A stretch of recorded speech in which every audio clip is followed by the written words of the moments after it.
चलिए कुछ question solve करते हैं based upon Newton's law of viscosity. Newton's law of viscosity जो हमने पढ़ा था, tau equals mu times d u over d y. इस इक्वेशन को यूज करेंगे और कुछ क्वेश्चन सॉल्व करेंगे। क्वेश्चन नंबर 1 लिखिए कि if a block is moving with constant velocity of 7 metre per second, जैसे कि फिगर में दिखाया देखिए, तो find viscosity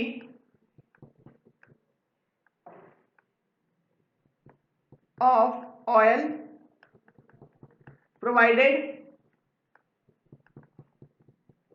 base area of block is 2 metre square. ठीक है, अब देखिए फिगर क्या है, क्वेश्चन क्या है कि ये एक इंक्लाइंड सरफेस है, ऐसा प्लेस्ड है। डायग्राम ठीक से बनाने दीजिए मुझे, रुकिए मैं डायग्राम पहले बना लेता हूँ, वीडियो पॉज करता हूँ। सो देखिए मैंने फिगर बना लिया, ये है फिगर। ये कोई एक इंक्लाइंड सरफेस है, उस इंक्लाइंड सरफेस के ऊपर ऑयल फ्लो हो रही है। उस ऑयल के ऊपर कोई एक ब्लॉक है किसी एक मटेरियल की, और वो फ्लो कर रही है, मूव कर रही है at a constant velocity of 7 metre per second, और उस ब्लॉक का मास है 5 kg और उसका बेस एरिया जो ऑयल के कांटेक्ट में है वो है 2 मीटर स्क्वायर, और एंगल ऑफ इंक्लिनेशन जो है वो है 60 डिग्री। तो पूछा है find value of coefficient of dynamic viscosity, ये कितना होगा। तो इसे कैसे कैलकुलेट करोगे, देखिए इसे हम कैसे कैलकुलेट करेंगे।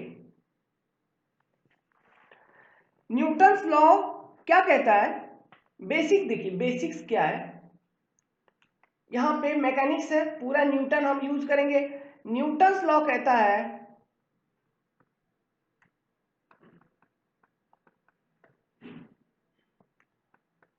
फोर्स होती है मास इंटू एक्सीलरेशन।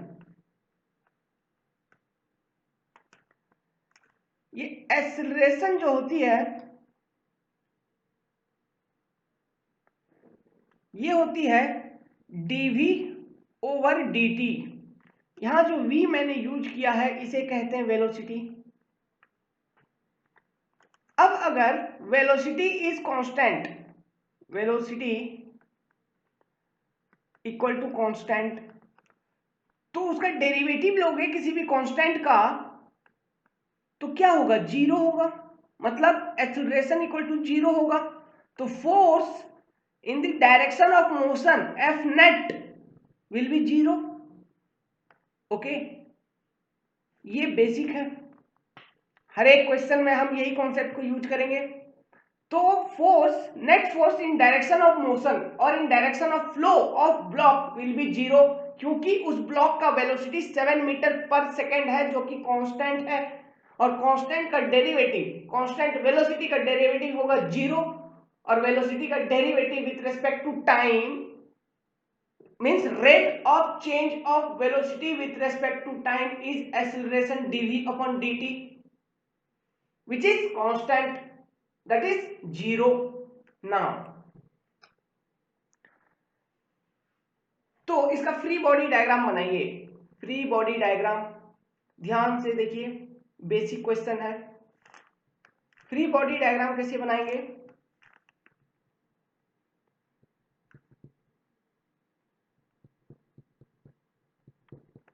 देखो फ्री बॉडी डायग्राम में हम ये देखेंगे कि कौन कौन सा फोर्स एक्ट कर रहा है।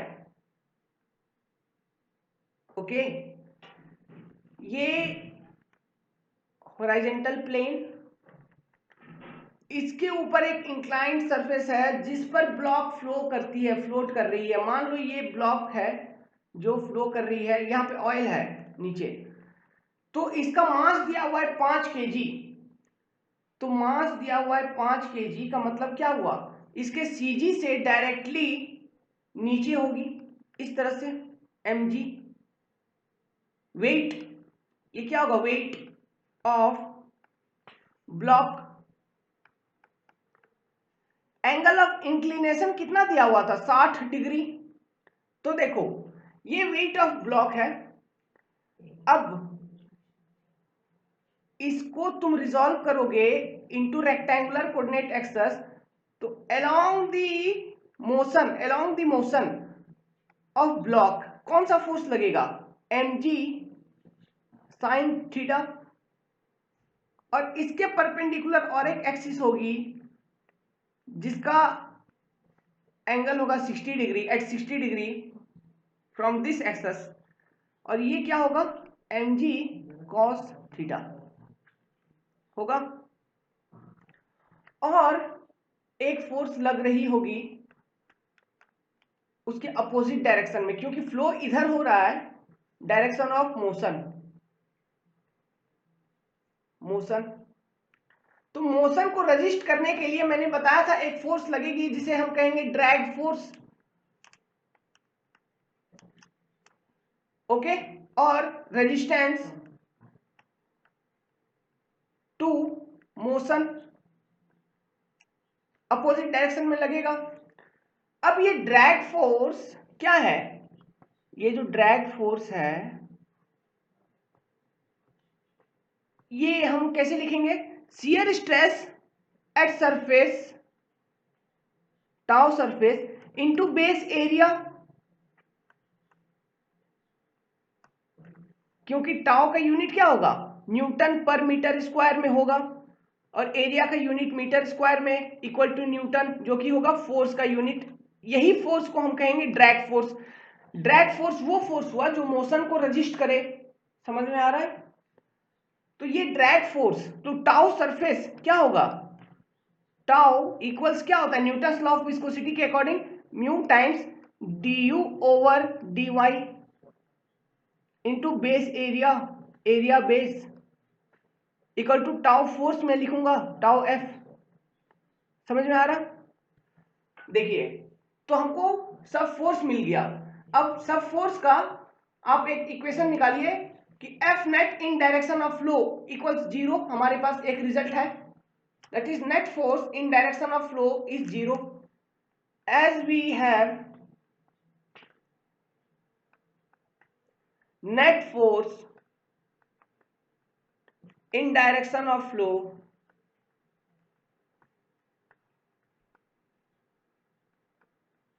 equal 0 degree 0। so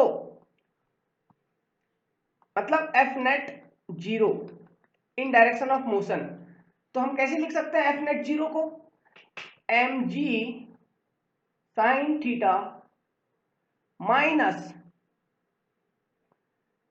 tau surface into area base equal 0। मिल गया एक इक्वेशन। तो ये m दिया हुआ है 5 kg, g का वैल्यू सभी को पता है, एक्सेलरेशन ड्यू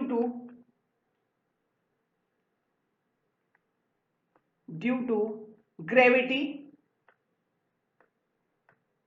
जो कि है 9.81 न्यूटन किलो न्यूटन, सॉरी यहाँ यूनिट किलो न्यूटन पर, सॉरी ये तो एक्सेलरेशन है, सॉरी ये metre per second square. Okay, अब देखिए ये velocity gradient du over dy आपको कैसे मिलेगा,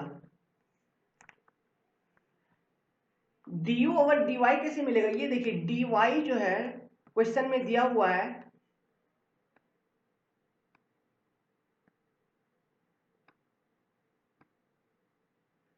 गैप बिटवीन, यही तो है दो सरफेस के बीच में गैप, तो dy कितना हो गया 2 mm। अब देखो ये ब्लॉक का कांस्टेंट वेलोसिटी है, कितना है 7 मीटर पर सेकेंड। तो यहां पर जो ऑयल के पार्टिकल्स होंगे उसका वेलोसिटी कितना होगा 7 मीटर पर सेकेंड। और जो ऑयल के पार्टिकल इस सरफेस से कनेक्टेड होंगे, ये सरफेस तो फिक्स्ड है ना, फिक्स्ड है, ये सरफेस कहीं पर फिक्स्ड है, तो यहां पर जो पार्टिकल होंगे ऑयल के उसका वेलोसिटी कितना होगा 0, रिलेटिव वेलोसिटी 0। तो चेंज इन वेलोसिटी कितना मिल रहा है 7 मीटर पर सेकेंड का है क्या du। समझ में आया, मतलब 7 माइनस 0, समझ गए। सो वेलोसिटी ग्रेडियंट भी निकाल लिया आपने, कितना है वेलोसिटी ग्रेडियंट, dy कितना था 2 mm और du कितना मिला 7 मीटर पर सेकेंड। अब देखिए इक्वेशन को लिखिए, तो 2 mm को हम लिख सकते हैं 2 into 10 to the power minus 3 metre. अब मैं इक्वेशन लिखूंगा 5 kg into 9.81 metre per second square minus tau, tau क्या है mu into d u over d y, d u over d y कितना आया, डी यू कितना आया 7, डी वाई कितना आया 2 into 10 to the power minus 3 into area base 2 metre square बराबर 0। इस इक्वेशन को सॉल्व करिए और म्यू का वैल्यू निकालिए, म्यू ऑयल, यही तो क्वेश्चन में पूछा है, समझ गए। तो ये इसे आप सॉल्व करेंगे तो इसका आंसर आएगा, मैंने कैलकुलेट किया हुआ है 6.06 into 10 to the power minus 3 pascal second. check out, okay, so this is how we will using the Newton's law of viscosity। चलिए और एक क्वेश्चन बनाते हैं। सो क्वेश्चन नंबर 2 लिखिए, क्वेश्चन 2, फाइंड डायनामिक विस्कोसिटी, मतलब कोफिशिएंट ऑफ डायनामिक विस्कोसिटी।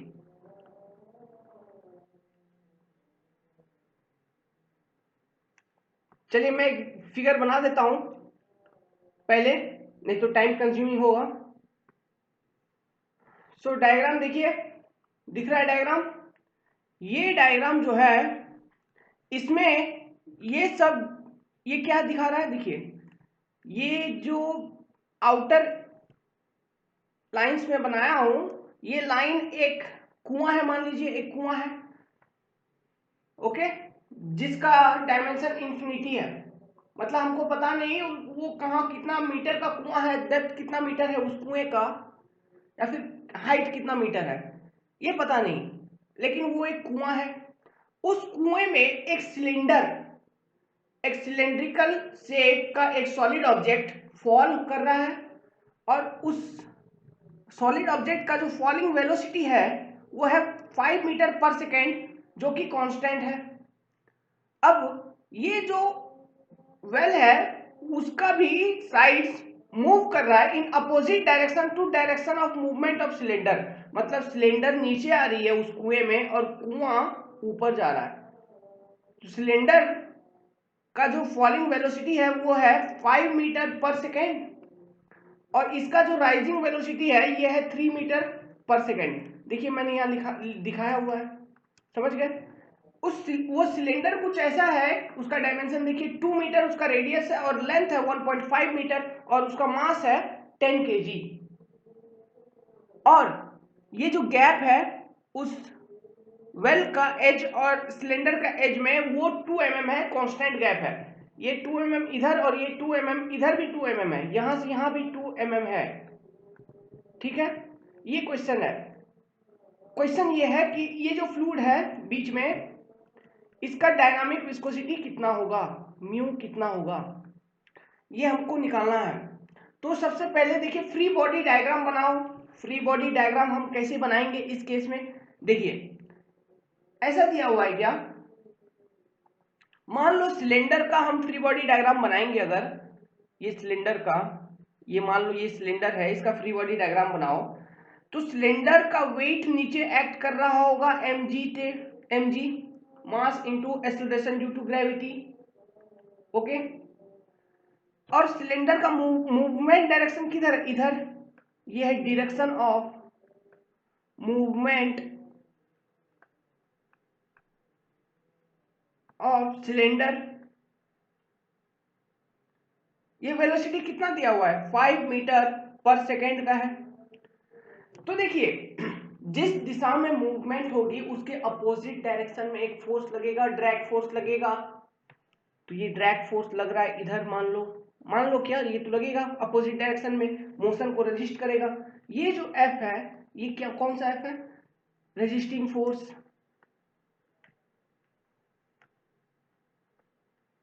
या फिर drag force. Okay, ये फोर्स क्या है, रेजिस्टिंग फोर्स, ड्रैग फोर्स, ये एक विस्कस फोर्स है ना, ये विस्कस फोर्स है, विस्कस फोर्स ऑन दी, किस पर लग रहा है, on the surface of cylinder, cylinder का जो सरफेस है उस पर लग रहा है, सरफेस ऑफ सिलेंडर।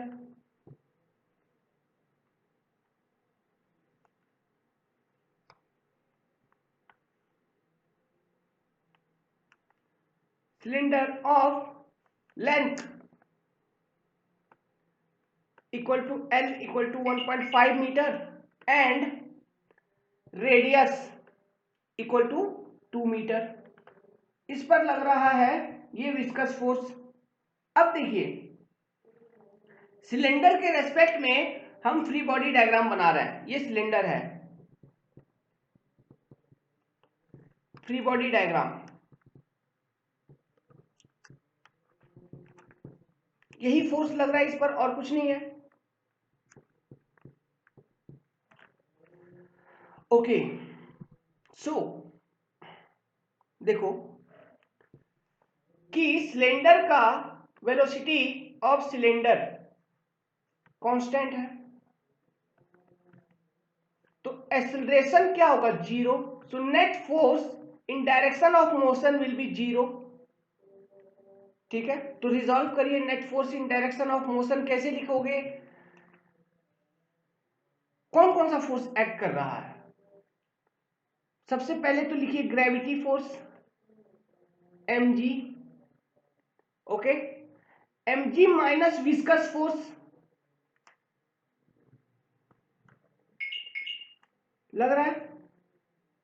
यहां पे और एक फोर्स है, ये कॉन्सेप्ट एक्चुअली नेक्स्ट चैप्टर में आएगी। तो देखिए एक आपने पढ़ा होगा आर्किमिडीज प्रिंसिपल, बॉयंसी फोर्स, तो यहां पे बॉयंसी फोर्स भी एक्ट करेगी। ये सिलेंडर जैसे नीचे आ रही है तो इसको रोकने के लिए और एक फोर्स एक्ट करेगा जिससे हम कहेंगे FB, बॉयंसी फोर्स। ओके, और बॉयंसी फोर्स हमेशा अपवर्ड डायरेक्शन में एक्ट होता है। और बॉयंसी फोर्स क्या होता है, ये कुछ नहीं होता है, ये इतना होता है कि इतना वेट होता है ऑफ दैट फ्लूइड जो कि डिस्प्लेस्ड हो उस सॉलिड ऑब्जेक्ट से। मतलब कि देखिए मान लीजिए ये एक वाटर टब है, ओके, ये एक वाटर टब है, पानी है, इसमें आपने एक पत्थर डुबा दिया, तो इस पत्थर का जो वॉल्यूम है ना, इसका जो वॉल्यूम है, वॉल्यूम ऑफ स्टोन, इसके बराबर का पानी यहां से डिस्प्लेस होगा। तो वो जो पानी जो डिस्प्लेस हुआ उसका वेट कितना है, वही है FV, बॉयंसी फोर्स। समझ में आया। तो ये वेट हम कैसे निकालेंगे, वॉल्यूम ऑफ ये पत्थर, स्टोन, ठीक है, into rho of oil times rho of liquid, जो लिक्विड डिस्प्लेस हुआ, इनटू क्या लेंगे, G। समझ गए, इस तरह से हम बॉयंसी फोर्स निकाल लेंगे। सो क्या लिख रहा था, तो बॉयंसी फोर्स हमेशा अपवर्ड डायरेक्शन में, मतलब अपोजिट टू मोशन है, तो ये होगा आपका एफ नेट इक्वल टू 0। अब इसके अकॉर्डिंग हम सब वैल्यू पुट कर देंगे।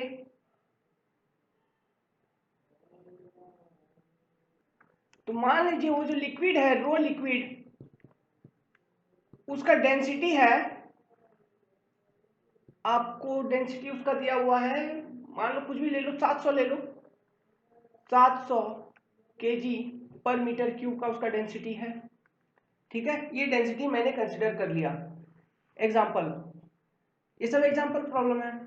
मैं ये सिखा रहा हूं कि न्यूटन्स लॉ ऑफ विस्कोसिटी को यूज कैसे करेंगे। तो अब देखो, m इंटू जी, ये कैसे निकालोगे? m दिया हुआ है 10 kg into 9.81 metre per second square, निकल गया। विस्कस फोर्स जो F जो अपोजिट डायरेक्शन में लग रहा था, ये कैसे है? टाउ जो लग रहा है सिलेंडर के ऊपर, शियर स्ट्रेस टाइम्स एरिया। ये एरिया कौन सा होगा? देखिए, ये अगर सिलेंडर है तो स्ट्रेस तो हर बगल हर एक जगह इक्वल लगेगा, तो कौन सा एरिया लगेगा? ये वाला पेरीमीटर इंटू हाइट, ये एरिया पर ही लग रहा होगा विस्कस शियर फोर्स, ये F। तो मैं ऐसे लिख सकता हूं क्या? टाउ बराबर mu times du over dy into area कौन सा? 2 पाई r टाइम्स h या फिर l। ये अगर हाइट h है या फिर l है, l और h, तो ऐसे लिख सकता हूं मैं। तो चलिए, ये मिल गया। बॉयंसी फोर्स कैसे लिख सकता हूं? एफ बी कैसे लिख सकता हूं? क्या बोला? Weight of displaced volume of fluid by the object falling into it, हो जाएगा। तो ये वेट कैसे लिखेंगे हमको चाहिए वेट मतलब m टाइम्स जी। अब रो क्या होता है? मास इंटू वॉल्यूम, तो mass equal to rho into volume. So मैं लिख सकता हूं rho liquid into volume into g, समझ गए? ये होगा F B, buoyancy force, buoyancy force. ये बॉयंसी एक पूरा चैप्टर है, हम पढ़ेंगे। अभी आइडिया दे दिया, ये होता है, इसका मतलब ये है। एक पूरा चैप्टर ही है, चैप्टर नंबर 3 हम पढ़ेंगे बॉयंसी। चैप्टर 3 स्टैटिक के बाद हम पढ़ेंगे बॉयंसी। ओके, अब देखिए,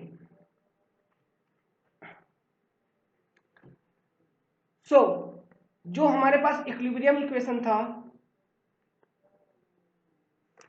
नहीं वो तो है ही। अब इसमें जो ये जो विस्कस शियर फोर्स में हमको वेलोसिटी ग्रेडियंट देखना है du ओवर dy, इसमें थोड़ा कंफ्यूजन आ सकता है। ये देखिए, ये जो गैप थी, ये वेल का एज था और ये सिलेंडर था, तो dy कितना है?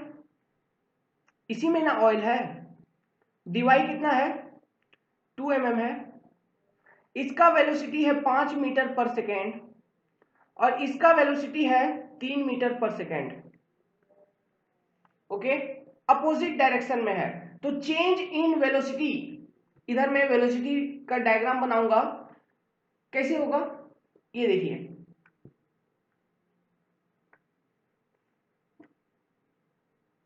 ठीक है, ये यहां 3 मीटर पर सेकेंड और ये 5 मीटर पर सेकेंड, यहां इन दोनों को कनेक्ट करिए, तो टोटल चेंज इन वेलोसिटी कितना? इतना ना, समझ में आया? देखिए, टोटल चेंज कितना होगा? 5 minus of -3 over 2 into 10 to the power -3 होगा वेलोसिटी ग्रेडियंट, मतलब 8 मीटर पर सेकेंड। ये -3 का जो वेलोसिटी है, ये 3 और ये 5, ये 3 क्यों माइनस लिए, क्योंकि ये अपोजिट डायरेक्शन में है और ये direction of motion of cylinder. तो हमने फ्री बॉडी डायग्राम बनाया है सिलेंडर का, समझ गए, इसलिए -3 / 2 × 10⁻³ तो इस तरह से वेलोसिटी ग्रेडियंट मिलेगा। अब निकालना क्या है, डायनामिक विस्कोसिटी ऑफ ऑयल या फिर लिक्विड जो भी है फ्लूइड, तो निकाल सकते हो। देखिए मैं ये भी लिख देता हूं, सिर्फ आप कैलकुलेट करना। कैसे लिख सकते हैं, F नेट बराबर 0, तो कैसे, क्या हो गया 10 गुना 9.81 माइनस mg माइनस क्या सरफेस विस्कस फोर्स कितना म्यू ऑयल इनटू, अभी तो निकाला 8/2 × 10⁻³ होगा इनटू एरिया। ये एरिया कौन सा होगा, देखिए बताया था एरिया क्या था, 2 × पाई इंटू 2 इंटू h 1.5 ये एरिया माइनस बॉयंसी फोर्स, ये कितना था रो कितना दिया था हमने एग्जांपल में 700,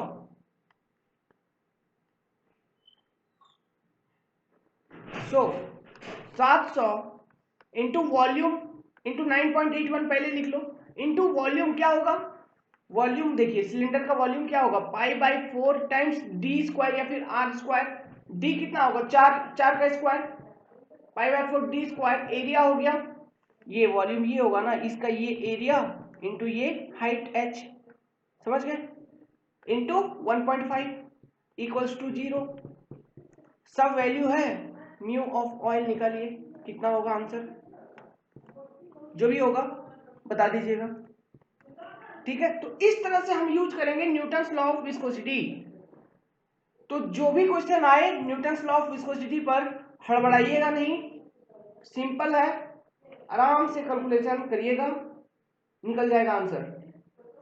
वेल क्वेश्चन लगाइए, क्वेश्चन सॉल्व करिए। Thank you.